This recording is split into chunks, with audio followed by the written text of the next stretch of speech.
Bueno, antes de terminar esta parte, quiero comunicar que ya estamos acabando esta tercera conferencia en la parte de neurofisiología. Y como hemos quedado, el examen lo vamos a dividir en dos: neurofisiología, lo que es la parte de endocrinología, lo vamos a promediar para no vamos sobre el examen. Entonces, ya estamos terminando esta parte. El examen lo estaríamos fijando para el martes 14 de octubre, todo lo que es neuro. Así que tienen 2 semanas para estudiar a partir de ahora. Y esto es todo lo que hemos avanzado en neurofisiología. Entonces, sería toda la parte que vimos, todo lo que es sinapsis, toda la parte sensitiva. Y ahora esta parte motor. Entonces, anoten el examen para el martes 14 de octubre. Así que tienen 2 semanas para ir estudiando. Y bueno, por cualquier duda que tengan, gracias a Dios.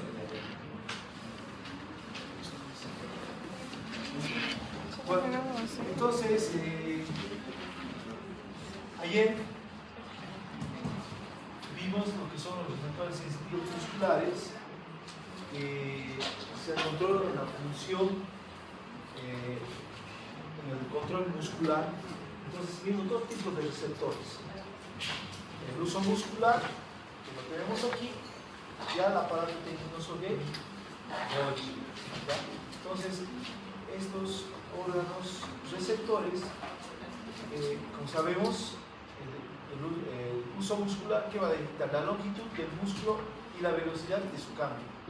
O sea que tiene que haber un estiramiento del músculo.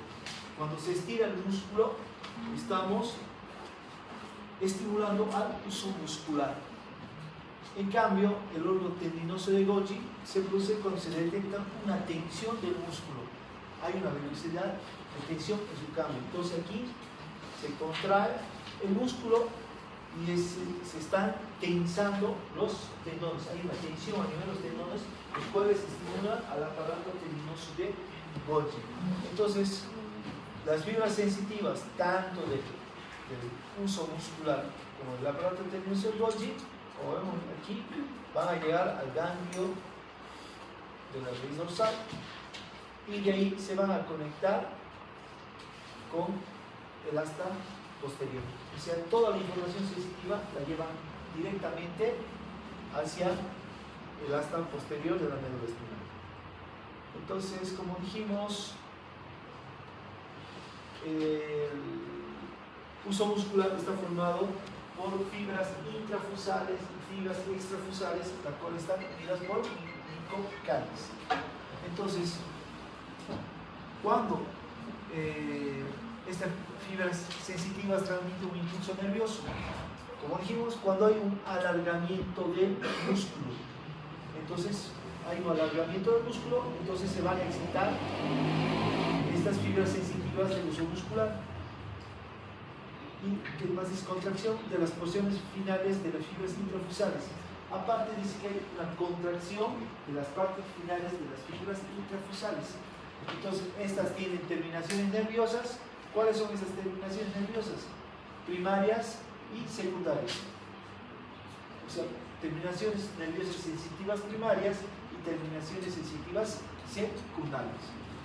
Ahora, el aparato tendinoso, pero el uso muscular está formado por fibras. Estas fibras son de 2 tipos. Una son las fibras de bolsa nuclear, que se caracteriza por tener estas estructuras como bolsas, ¿ya? Por eso se llama bolsa nuclear, que viene el número de 1 a 3, y tiene otras fibras que se llaman de cadena nuclear, porque tienen núcleos que están alineados como cadena y por eso se llama como cadena nuclear. Entonces, bolsa nuclear están en el número de 1 a 3 y las de cadena nuclear están de 3 a 9. Las fibras sensitivas primarias o aferentes primarias, si quieren, llevan la información sensitiva tanto de la bolsa nuclear como de la cadena nuclear, como vemos aquí en el dibujo. En cambio, las fibras sensitivas secundarias o aferentes secundarias solo llevan la información sensitiva de las fibras de cadena nuclear. ¿Ya? Entonces, ¿cuánto tenemos total de fibras?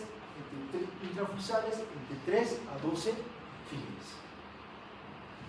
Ahora, entonces existen dos reflejos que se van a producir aquí. Uno es el dinámico y el otro es el estático. Entonces, cuando el músculo se estira de manera brusca, entonces, ¿qué está pasando? Se está estimulando el uso muscular. ¿Ya? Entonces, ¿qué va a provocar esto? Una contracción refleja del mismo músculo. O sea, una contracción fuerte en el músculo donde ha nacido esta señal. Luego se continúa con el reflejo miotático estático. Este se produce luego de que se ha producido el dinámico. O sea, que es un reflejo más débil, pero prolongado. Entonces, y ambos tienen una función amortiguadora. ¿Qué dice? Que es evitar las oscilaciones o sacudidas en movimientos corporales. Entonces, cuando hablo de este reflejo miotático, dinámico y estático, ya estoy hablando de una función motora. ¿Por qué? Porque se está produciendo contracción muscular, ya tanto por el dinámico y el estático. Entonces, ¿cómo produce esta función amortiguadora?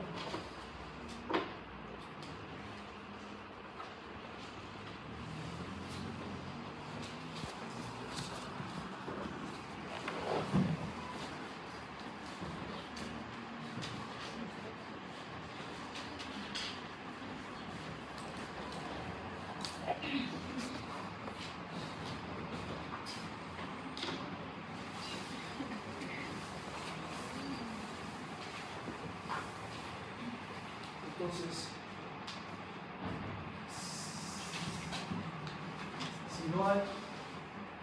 si no existe un uso muscular, ¿ya? Entonces se produce la contracción muscular, ¿ya? Se produce relajamiento, contracción, relajamiento, contracción, relajamiento. O sea, serían movimientos, como dice, oscilatorios y sacudidos.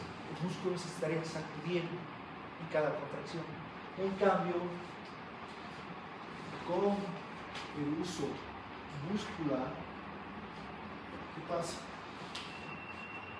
El músculo se contrae y se mantiene. No hay ese relajamiento. ¿Por qué? Porque el uso muscular es el encargado de mantener el tono muscular. Es su principal función. Mantiene el tono muscular. ¿Ya? Como ustedes verán, sus músculos siempre están semicontraídos, no están flácidos. Entonces, todo eso se debe al uso muscular. ¿Ya? Entonces, es por eso que tiene esa función amortiguadora. ¿Y cómo lo hace? Gracias a estos reflejos miotáticos, dinámicos y estáticos, que son reflejos ya motores. ¿Ya? Este dinámico, como dijimos, se produce gracias a la información sensitiva que es llevada por las fibras aferentes primarias, también llamado anulo espinales. Y el estático, la información sensitiva es llevada tanto por las primarias como las secundarias. Entonces aquí tenemos la respuesta dinámica, donde se produce el estiramiento del músculo y posteriormente se produce una contracción fuerte. En cambio, en la estática ya se ha producido el dinámico, pero este mantiene una contracción de las fibras interfusales más débil, pero sostenido, prolongado. ¿Ya? Entonces, ¿qué tenemos que saber? Los nervios motores gamma, o sea, estos son motores, ¿ya? Motores. Hay gamma dinámicos y gamma estáticos. Los gamma dinámicos, ¿qué inervan? La bolsa nuclear. Y los gamma estáticos inervan la cadena nuclear. Como vemos aquí en el dibujo. ¿Ya? Entonces, estos nervios motores gamma son los encargados de producir esa contracción de las fibras intrafusales que se encuentran a nivel del uso muscular y que hacen que se mantenga el tono muscular. Entonces, reflejo miostático, si se estira bruscamente el músculo, ¿ya? ¿Qué produce? Se activan los usos musculares. ¿Por quiénes se activan estos usos musculares? ¿Quién lleva la información sensitiva? ¿Qué fibras? Aferentes, ¿cómo se llama? No, las gamas son motores. Aferentes o sensitivas primarias y secundarias. Las primarias llevan información de la bolsa nuclear y de la cadena nuclear.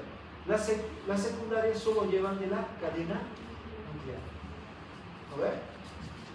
¿Qué pasa? Después, causan contracción refleja de las fibras musculares esqueléticas grandes y en músculos sinérgicos vecinos. Entonces, al producirse este estiramiento, se produce ya la activación. Ya, entonces, este sería el hasta anterior. ¿Qué sale? Fibras motoras. ¿De qué tipo? ¿Qué tipo son estas fibras motoras? Son gamma. Gamma dinámicas y gamma estáticas. Las gamas dinámicas actúan, ¿dónde dijimos? A nivel de las bolsas nucleares. Y las estáticas a nivel de las cadenas nucleares. Entonces, ¿qué van a producir? El aumento del tono muscular. Pero también, ¿qué produce? Una contracción muscular esquelética grande. Por eso el músculo se contrae. ¿Ya? Entonces, para que puedan entender bien esto, estiramiento del músculo, la información, este es el revés, estiramiento del músculo, la información sensitiva llega al asta posterior. ¿Por qué? Por las fibras aferentes primarias y secundarias. Entonces se produce la sinapsis con la motoneurona y esta va a producir una respuesta motora por las fibras gamma dinámicas y gamma estáticas, y nuevamente van a llegar y van a producir la contracción muscular y el aumento del tono muscular por las fibras gamma dinámicas y gamma estáticas, que actúan a nivel del uso muscular. Sé que esto, y tienen que saber que esto es a nivel de varios músculos, no solo un músculo, pero para que ustedes puedan entender, estamos tomando un solo músculo. Sé que esto es un poco complicado de entender, pero miren, así es más fácil. Solo hablando del reflejo miostático. Nos vamos a ver. Bueno, aquí tengo mi músculo del muslo, tengo el cuádriceps femoral, este de aquí, el posterior, ¿cuál sería? El bíceps femoral. Entonces, este de aquí es agonista y este posterior sería antagonista. Entonces, nos vamos a concentrar solo en el uso muscular del cuádriceps femoral. Entonces, ¿qué pasa? Se produce un estiramiento del músculo. ¿Por qué? Porque se golpea el tendón rotuliano, se contrae el tendón, ¿qué va a producir? Estiramiento del músculo. ¿Ya? Entonces, se estira el músculo cuádriceps femoral. Entonces, la información sensitiva, ¿quién va a llevar la información sensitiva? ¿El asta posterior? ¿Perdón? Las fibras aferentes primarias y secundarias. Esa es la que lleva la información. ¿Ya? Entonces, llega esta información sensitiva, como vemos aquí. Parte de la información va hacia el cerebro, asciende, pero parte va y se conecta con las motoneuronas anteriores, hace una sinapsis directa con las motoneuronas anteriores. Entonces, ¿qué fibras motoras se van a activar aquí? Las gamma dinámicas y gamma estáticas. como vemos aquí, gamma dinámicas y gamma estáticas. Entonces, ¿qué hacen estas? Aumentan el tono muscular. ¿Por qué? Porque actúan a nivel del uso muscular. Entonces, ¿cómo puedo explicar que hay una contracción muscular? Si el uso muscular es el encargado de mantener el tono muscular. Lo que pasa es que aquí, a nivel del asta anterior, aparte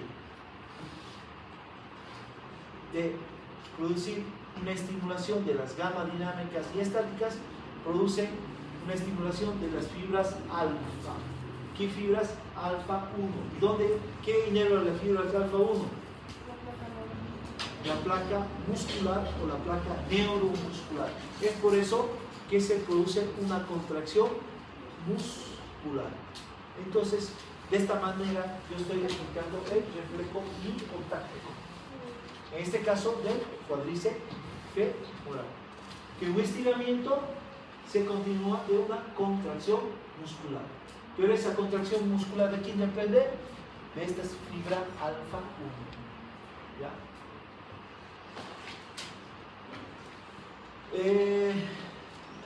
El libro hay una parte que se contradice, a ver si usted lo lea. Hay una parte que dice que el uso muscular está formado por fibras intrafusales y extrafusales, ¿ya? Y ese uso muscular, para que se produzca algún tipo de reflejo, está inervado por fibras gamma, es lo que dijimos, En cambio, la placa neuromuscular o placa motora, que hemos visto antes nosotros en fisiología muscular, está inervado por fibras alfa 1. Pero en la parte del libro que menciona que estas fibras alfa también van a provocar una contracción con las fibras extrafusales. ¿Ya? Entonces, más o menos hay una contradicción aquí. Bueno, yo para que ustedes puedan entender bien por qué se produce esta contracción del músculo, es porque actúa a nivel de la placa neuromuscular. ¿Ya?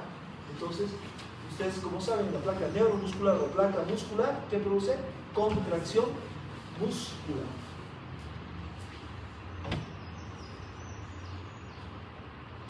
¿Se entiende el reflejo miocárdico? Está fácil. Entonces, reflejo miocárdico, ¿qué quiere decir? Estiramiento del músculo. El estiramiento que estimula al uso muscular. Información sensitiva, presináptica, sensorial, que va al asta posterior, es transmitida por las fibras sensitivas primarias y secundarias. Llega al asta posterior y, como vemos, hace una sinapsis directa con las motoneuronas anteriores, que activa a las fibras gamma dinámicas, gamma estáticas, las cuales van a actuar sobre las fibras intrafusales. ¿Para qué? Para aumentar el tono muscular. Aparte, actúa sobre las fibras alfa. ¿Qué van a hacer estas fibras alfa? Producen una contracción muscular poderosa. Es por eso que el estiramiento se continúa con una contracción muscular fuerte. Entonces, intervención del uso muscular en la actividad motora voluntaria. Evita que varíe la longitud de la porción receptora del uso muscular durante la contracción completa. O sea, que cuando hay una contracción muscular completa, el uso muscular se encuentra relajado, ¿ya? No aumenta, no hay aumento de su longitud. ¿Por qué? Porque está relajado.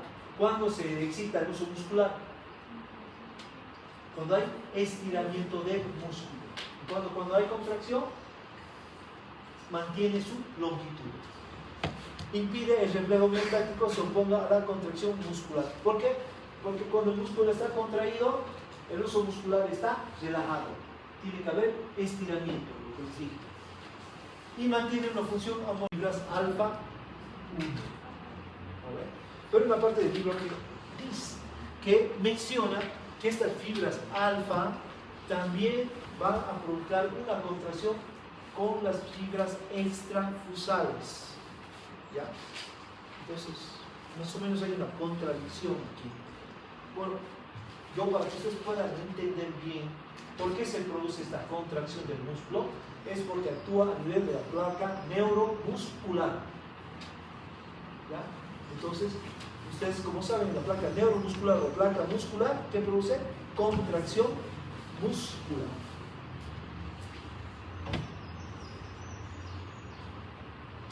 ¿Se entiende el reflejo miotático? Está fácil. Entonces, reflejo miotático, ¿qué quiere decir? Estiramiento del músculo. El estiramiento que estimula al uso muscular. Información sensitiva, presináptica, sensorial, que va al asta posterior, es transmitida por las fibras sensitivas primarias y secundarias. Llega al asta posterior y, como vemos, hace una sinapsis directa con las motoneuronas anteriores, que activa a las fibras gamma dinámicas, gamma estáticas, las cuales van a actuar sobre las fibras intrafusales. ¿Para qué? Para aumentar el tono muscular. Aparte, actúa sobre las fibras alfa. ¿Qué van a hacer estas fibras alfa? Producen una contracción muscular poderosa. Es por eso que el estiramiento se continúa con una contracción muscular fuerte. Entonces, intervención del uso muscular en la actividad motora voluntaria. Evita que varíe la longitud de la porción receptora del uso muscular durante la contracción completa. O sea, que cuando hay una contracción muscular completa, el uso muscular se encuentra relajado. ¿Ya? No aumenta, no hay aumento de su longitud. ¿Por qué? Porque está relajado. ¿Cuándo se excita el uso muscular? Cuando hay estiramiento del músculo. Cuando hay contracción, mantiene su longitud. Impide el reflejo miotático se oponga a la contracción muscular. ¿Por qué? Porque cuando el músculo está contraído, el uso muscular está relajado. Tiene que haber estiramiento, lo que les dije.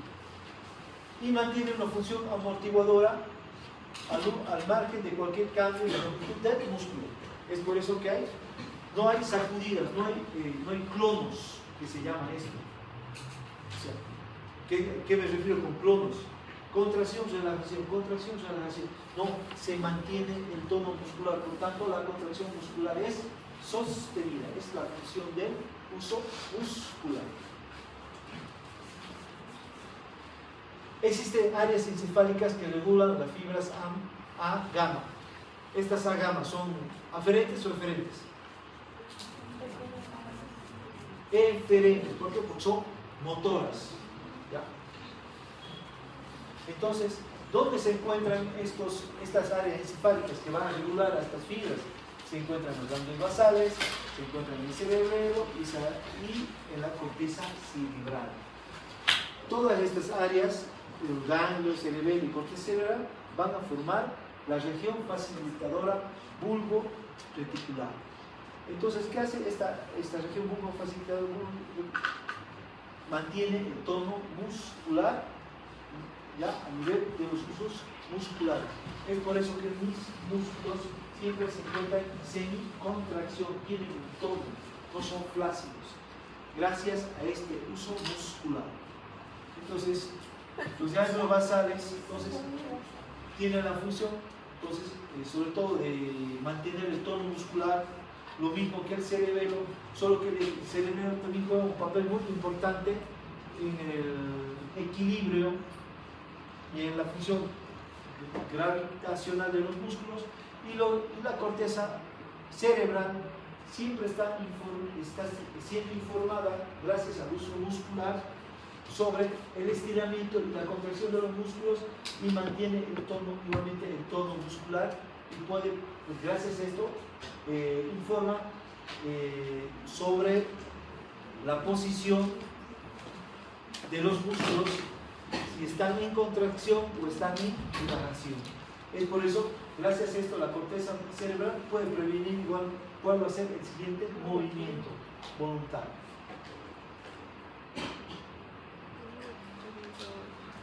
Ahora tenemos el reflejo rotuliano. Entonces este reflejo rotuliano es lo que van a ver para el año en semiología. Ustedes lo van a aplicar, pero tienen que saber por qué se produce este reflejo rotuliano. ¿Ya? Entonces, veamos el dibujo. Tengo un miembro superior, tengo el cuádriceps femoral y el isquiotibial. ¿Ya? Entonces, ¿qué pasa aquí? Este músculo de aquí sería agonista y este sería antagonista. ¿Ya? Entonces, si se produce un golpe a nivel del tendón rotuliano, el tendón se va a contraer. Y cuando se contrae, ¿qué va a hacer a nivel del músculo? ¿Qué produciría a nivel del músculo cuádriceps? Se estira el músculo cuádriceps femoral. Entonces, se estimulan los usos musculares. Entonces, viaja un impulso nervioso. ¿Por qué tipo de fibras, Fabián?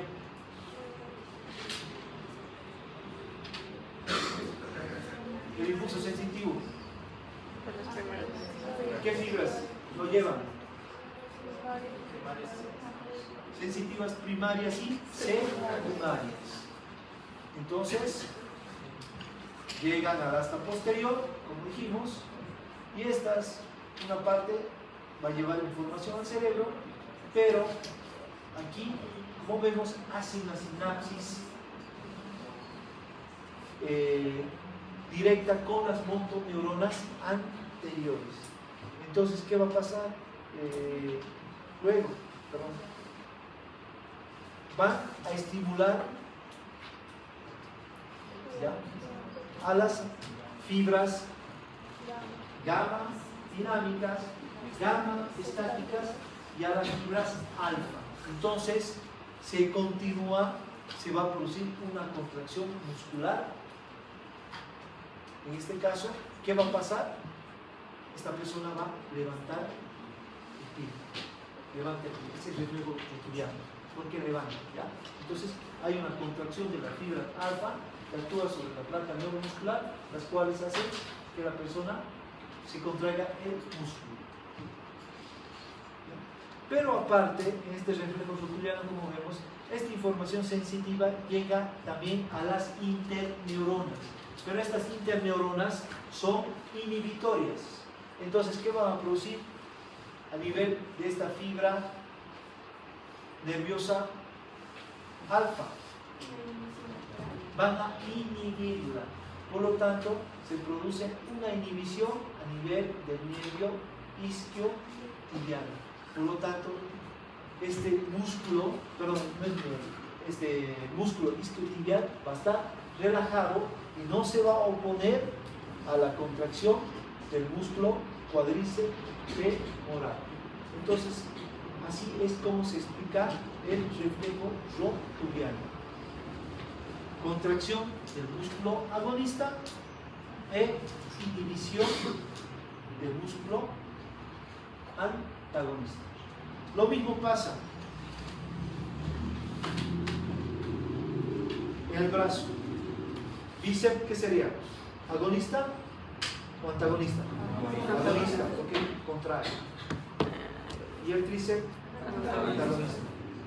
Entonces, si se produce un estiramiento brusco del cuádriceps, del bíceps, esta información sensitiva va a ir por las fibras sensoriales primaria y secundaria, llega hasta posterior, hace una sinapsis directa con la motoneurona anterior y va a producir una contracción seguida de una contracción brusca. ¿Por qué?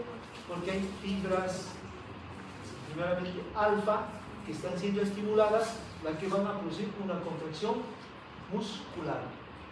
Y también se activan fibras gamma dinámicas, gamma estáticas, que ¿qué van a hacer? Que mantienen el tono muscular. ¿Por qué? Porque están actuando sobre el uso muscular. Entonces hay una contracción sostenida. Pero, ¿qué pasa con el tríceps? Neuronas, interneuronas inhibitorias, ¿ya?, hacen que las fibras alfa se inhiban. Por tanto, van a inhibir al tríceps. Por lo tanto, este músculo se va a relajar. No se va a oponer a la contracción del bíceps. ¿Ya? Entonces, ¿qué tipo de reflejo sería eso? También hacen los neurólogos. Vienen con su martillo y te golpean. Entonces, haces esto. Es normal. Yo como no hago esto, es un neurólogo. ¿Han visto ese gato? Sí. En serio van a ver todo esto. ¿Ya? Los médicos internistas hacen. Hola que para el año estoy el doctor Vilcaiza, hace todas esas cosas. No valoro otras cosas, pero es la manera de cómo se explica estos reflejos. ¿Ya? Ahora, aplicaciones clínicas de los reflejos miotáticos. Por ejemplo, el reflejo rotuliano.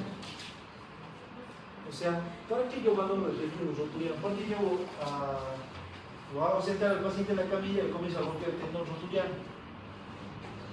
Este reflejo puede estar exagerado.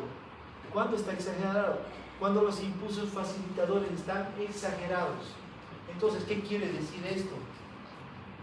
Que puede haber lesiones en las áreas motoras de la corteza cerebral. Entonces, el paciente puede tener la lesión a nivel de la corteza cerebral.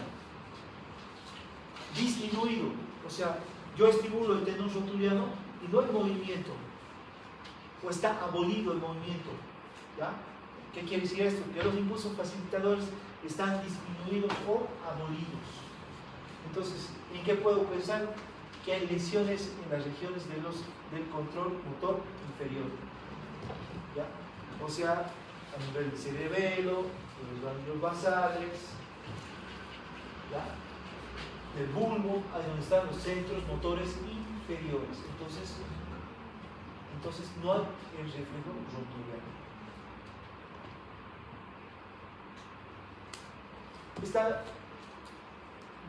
bien entendido esto del reflejo miotático y del reflejo rotuliano? ¿Sí? ¿Cuál sería el rotuliano? ¿Cuál sería la diferencia? Que aparte se estimulan las interneuronas inhibitorias. ¿Para qué? Para que los músculos antagonistas se relajen. Ahora vamos a hablar del reflejo tendinoso, del órgano tendinoso de Golgi. ¿Ya? Como ustedes recordarán, el año pasado que llevaron fisiología, pero histología, este órgano tendinoso de Golgi se encuentra aquí. ¿Ya? Entonces, como vemos, igualmente por fibras aferentes se va a conectar al asta posterior. Entonces, como vemos el dibujo, el órgano tendinoso de Golgi se encuentra entre las fibras tendinosas del músculo para ser estimulado. ¿Qué va a hacer? Identificar la tensión muscular. ¿Cuándo identifica la tensión muscular? Cuando hay contracción del músculo, o sea, lo contrario del uso muscular. El uso muscular se estimulaba con el estiramiento, en cambio con la contracción del músculo. ¿Por qué? ¿Por qué sirve con la contracción del músculo? ¿No? Angelina, ¿por qué sería con la contracción del músculo? Y no el estiramiento. ¿Qué dices? Stephanie. Natalia. Por la contracción. Yamin, ¿por qué por la contracción del músculo? Tiene elasticidad. Es todo lo contrario. ¿O no?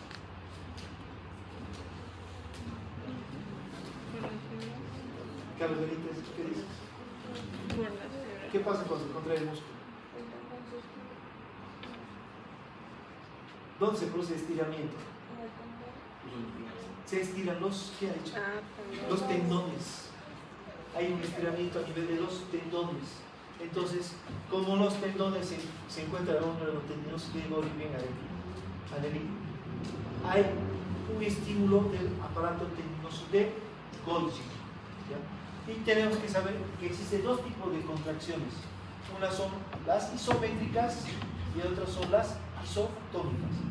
¿Cuál es la diferencia? Que cuando hay una contracción isométrica, o sea, usted está levantando un peso, el músculo se está contrayendo, pero no se acorta. En cambio, en una contracción isotónica, hace esto, el músculo se contrae y sus fibras musculares se acortan. Es la diferencia. Pero en los dos casos hay estiramiento de los tendones que están produciendo un estímulo del órgano tendinoso de Golgi. Entonces, transmisión de los impulsos desde el órgano tendinoso de Golgi al sistema nervioso central. Entonces, ¿qué se tiene que producir primero? Aquí, para que se active el órgano tendinoso de Golgi, ¿qué tiene que haber en el músculo? Contracción. Se contrae el músculo y va a haber tensión a nivel del órgano tendinoso de Golgi. ¿Por qué? Porque el tendón se va a estirar. ¿Qué pasa? Entonces, esta información, este impulso nervioso, esta información sensitiva va a viajar por este nervio, ¿ya? Que es un nervio tipo 1B, que tiene un diámetro de 16 micras o 16 micrometrones. Entonces la información sensitiva viaja, llega al ganglio de la raíz dorsal, pasa y luego hace sinapsis a nivel del asta posterior, con las neuronas del asta posterior. Entonces, aquí la información sensitiva puede seguir dos caminos. Una parte de la información sensitiva va a ir por los fascículos espinocerebroso dorsal y el fascículo espinocerebroso ventral. O sea, que esa información sensitiva va a ascender hacia los centros superiores por estos dos fascículos. Y parte de esta información sensitiva hace sinapsis con una interneurona inhibitoria. ¿Ya?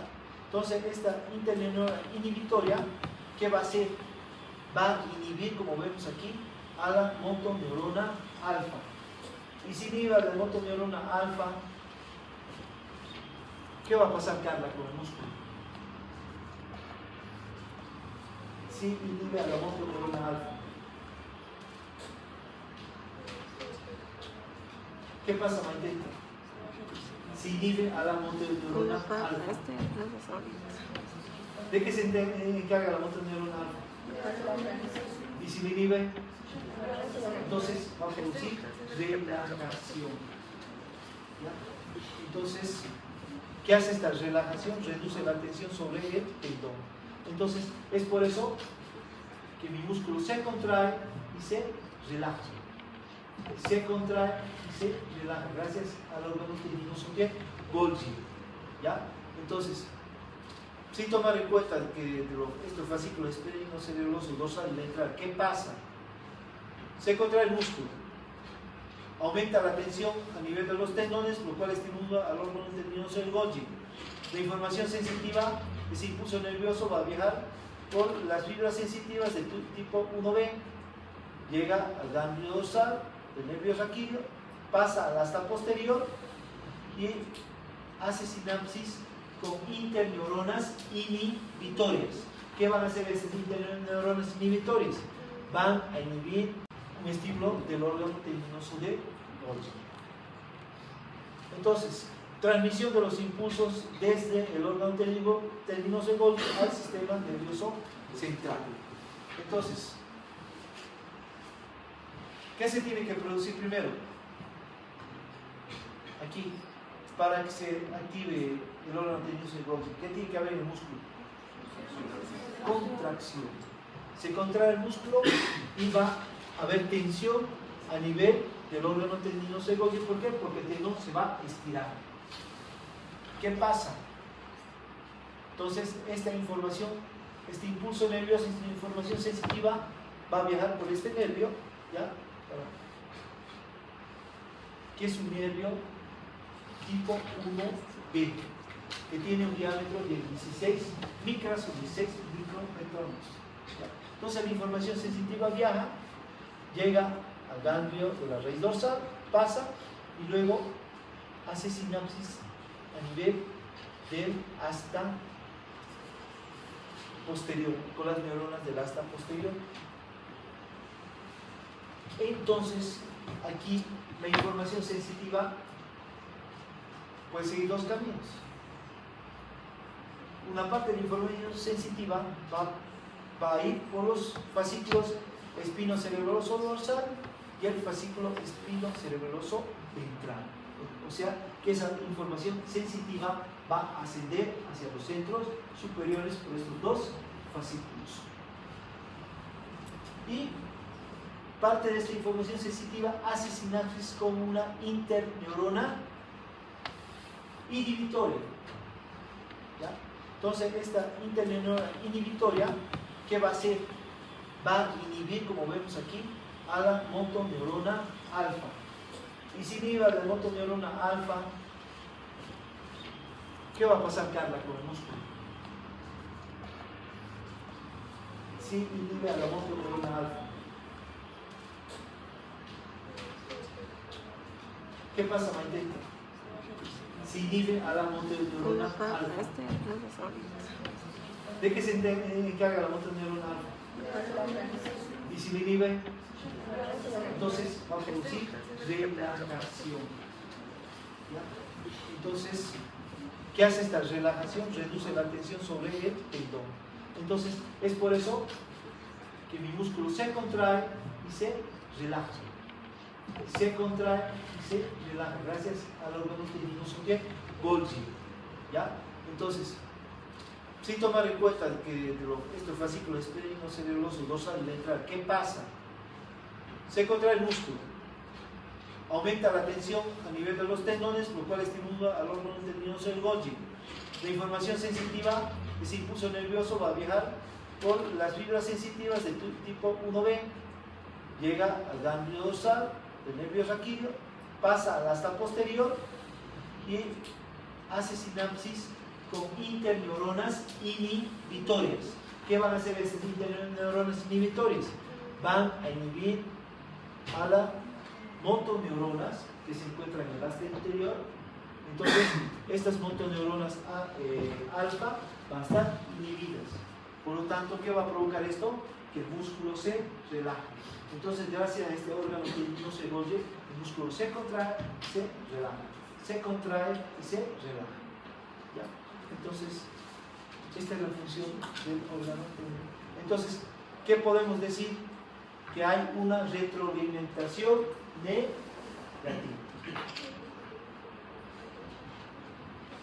Ahora, esta reacción de alargamiento, esta reacción brusca de la médula espinal capaz de causar relajación instantánea del músculo, lo que hemos explicado, evita el desgarro del músculo o arrancamiento del tendón en sus inserciones óseas. Si no existiera el aparato tendinoso de Golgi, la contracción muscular sería sostenida, potente. Entonces, ¿qué pasaría? Desgarros musculares.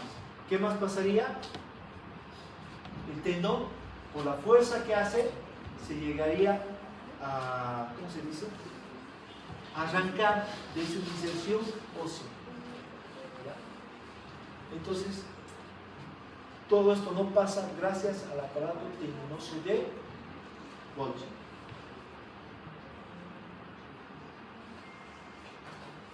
Ahora, reflejo tendinoso de Golgi, lo vamos a complicar un poquito más. Dice, igualar las fuerzas de contracción de las distintas fibras musculares. Entonces, tengo al cuádriceps y aquí tengo al... ¿Qué nos sería esto? Son varios aquí que están en la parte posterior. Pongamos al bíceps femoral. ¿Ya? Entonces, ¿qué pasa aquí? Se va a contraer el músculo cuádriceps femoral. ¿Dónde se encuentra el órgano tendinoso de Golgi? En los tendones. Entonces hay un estiramiento del tendón y se estimula.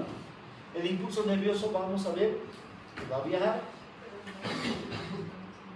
y va hacia el ganglio dorsal y de ahí pasa al asta posterior. Entonces aquí en el asta posterior, ¿qué hace? Sinapsis.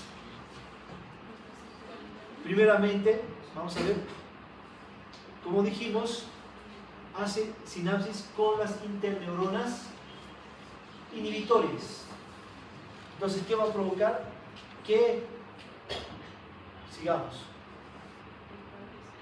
que esta fibra sensitiva alfa esté inhibida y produzca relajación del cuádriceps femoral. O sea, se contrae y se relaja. Pero aparte, veamos, hace sinapsis con una interneurona excitatoria. Y esta interneurona va a excitar a una fibra, una motoneurona, la cual, esta motoneurona que se excita, va a ir a producir contracción del músculo antagonista, en este caso, del bíceps femoral. Entonces, ¿qué pasa? Los músculos anteriores se contraen, los posteriores se relajan. Los posteriores se contraen, los anteriores se relajan. Todo esto gracias al órgano tendinoso de Golgi. Y todo, gracias a esto, nosotros podemos tener, o sea, podemos hacer, ¿cómo se llama esto? Funciones musculares sencillas que son producidas por la médula, como caminar, como dijimos en la clase de ayer. ¿Ya? Entonces, todo esto es el reflejo tendinoso de Golgi. Entonces, si el músculo se contrae, va a haber una inhibición por las interneuronas inhibitorias para que el músculo se relaje. Pero los músculos que están en la parte posterior se van a contraer porque existe una interneurona excitatoria, la cual van a excitar a la motoneurona anterior, la cual va a producir contracción de los músculos posteriores. Entonces, todo esto es el reflejo tendinoso de Golgi. ¿Dudas? ¿Alguien que no haya entendido? Está fácil así.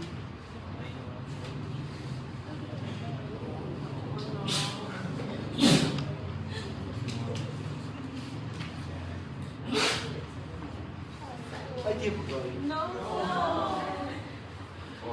Es que tengo que terminar todo para el examen del 14. Mañana te grabo. No voy a acabar mañana difícil. Es que no vamos a entender. Está cansada nuestra mente. Usted tendría que estar disertando esto. Mire, dice función del uso muscular y órgano tendinoso de Golgi, o sea, los dos, en el control del motor de los centros cerebrales superiores. Como vemos, aquí ha llegado la información sensitiva, ¿ya? Y la información sensitiva, como dijimos, sigue dos caminos. Uno va a ir hacia las interneuronas, ya sea excitatorias o inhibitorias, o va a ir hacia los centros superiores. ¿Mediante cuál? Mediante el fascículo espino cerebeloso dorsal y el fascículo espino cerebeloso ventral. Entonces, esta información sensitiva va a ir por estas dos. La dorsal lleva la información de los miembros superiores. La ventral lleva la información de los miembros inferiores. Entonces, viaja a una velocidad de 120 metros por segundo. ¿Y dónde va a llegar? A las regiones reticulares, al cerebelo y a la corteza cerebral. Entonces, ¿de qué están encargadas estas? De la propiocepción. ¿Qué es la propiocepción? ¿Qué digo que es la propiocepción?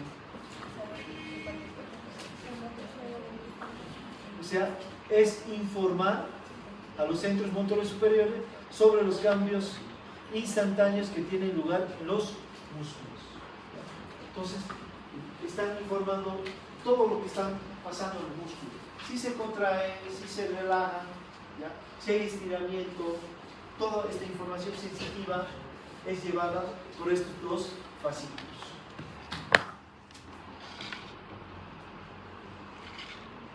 Ahora, esta última parte. El reflejo flexor y el reflejo extensor cruzado. Entonces, miren, para que nos ubiquemos, primero veamos el dibujo. Tengo brazo derecho, brazo izquierdo. Tengo músculos agonistas y músculos antagonistas. ¿Qué músculo es este? Bíceps. El bíceps sería un músculo agonista. El tríceps antagonista. ¿Ya? Esto en el brazo derecho. Lo mismo en el brazo izquierdo. Agonista el bíceps y antagonista el tríceps. Entonces, ¿cuándo se produce este estímulo reflejo flexor? Cuando hay un estímulo sensitivo cutáneo de los miembros que hacen que los músculos flexores se contraigan, permitiendo retirar la extremidad del objeto estimulador. Entonces, ¿qué tiene que haber? Una flexión de los músculos, o sea, una contracción de los músculos flexores. O sea, hace esto. Entonces, ¿cuándo se produce esto? Cuando hay un objeto estimulado. En este caso, vamos a poner, por ejemplo, el fuego de una vela. ¿Qué pasa cuando te acercas al fuego de una vela? Te quemas. Entonces, estás estimulando a los nociceptores de la piel. Entonces, esta información sensitiva va a viajar. Usted ya sabe por qué vías viajan. ¿Por qué vías viajan? El dolor. Se acerca, ¿por qué viaja el dolor? Por la anterolateral. Exacto. La anterolateral. Entonces, ¿para qué lo vamos a repetir? Entonces, viaja, llega al núcleo, al ganglio dorsal. Entonces, esta información sensitiva, ¿ya?, va a ser sinapsis con interneuronas. Y estas interneuronas van a formar circuitos neuronales divergentes excitatorios y circuitos divergentes inhibitorios. Entonces, más o menos sería así, pero así. Entonces, esto es un circuito neuronal que ustedes ya lo vieron, ¿ya? Entonces, hay de dos tipos: excitatorios e inhibitorios. Entonces, si se estimulan los circuitos divergentes excitatorios, quiere decir que varias interneuronas se están excitando. Primero se excitan 2, 4, 6, 12, 24, así, ¿ya? ¿Qué pasa? Al excitarse varias interneuronas, van a excitar varias motoneuronas, ¿ya? Varias motoneuronas del asta anterior. ¿Para qué? Para que produzcan una excitación sobre los músculos agonistas. O sea, ¿qué van a producir aquí? Contracción de los músculos agonistas del miembro superior. ¿Para qué? Para que yo retire mi brazo. ¿Por qué? Porque me estoy quemando y hago esto, ¿ya? Eso es el reflejo flexor. Pero a la vez también se activan circuitos neuronales divergentes inhibitorios. Igualmente, estos circuitos divergentes inhibitorios, que se vean aquí, van a estimular a van a inhibir a motoneuronas del asta anterior, las cuales ese impulso inhibitorio va a llegar a los músculos antagonistas. O sea, por ejemplo, el tríceps. Entonces, ¿qué hace el tríceps? ¿Se contrae o se relaja? Se relaja. Por lo tanto, hace esto. No se opone a la contracción del bíceps. Entonces, yo estoy retirando mi brazo, ese reflejo flexor, ¿ya? Y aparte dice que hay circuitos reverberantes post descarga. ¿Qué son estos circuitos reverberantes? como ustedes recordarán, ahí, así facilito, que sería aferente, eferente. Aquí se está produciendo una sinapsis excitatoria. Entonces, hay un fascículo que sale de aquí, de esta neurona eferente, y vuelve aquí. Entonces, el impulso excitatorio está volviendo a la sinapsis. ¿Para qué? Para que este impulso sea más prolongado en el tiempo. Por lo tanto, esta contracción excitatoria se prolonga más, es más duradera. Entonces, el reflejo me dura más. Aparte, ¿qué está pasando? Como vemos aquí, hay un fascículo de estas neuronas, de estas interneuronas, que se dirige hacia el otro lado. ¿Ya? Entonces, ¿qué está haciendo? Igualmente, está produciendo circuitos reverberantes excitatorios e inhibitorios del otro lado de la médula. ¿Y qué está pasando? Los excitatorios, los circuitos reverberantes excitatorios, van a ir a excitar a los músculos antagonistas, por lo tanto, al tríceps. Entonces, ¿qué pasa si el tríceps se contrae?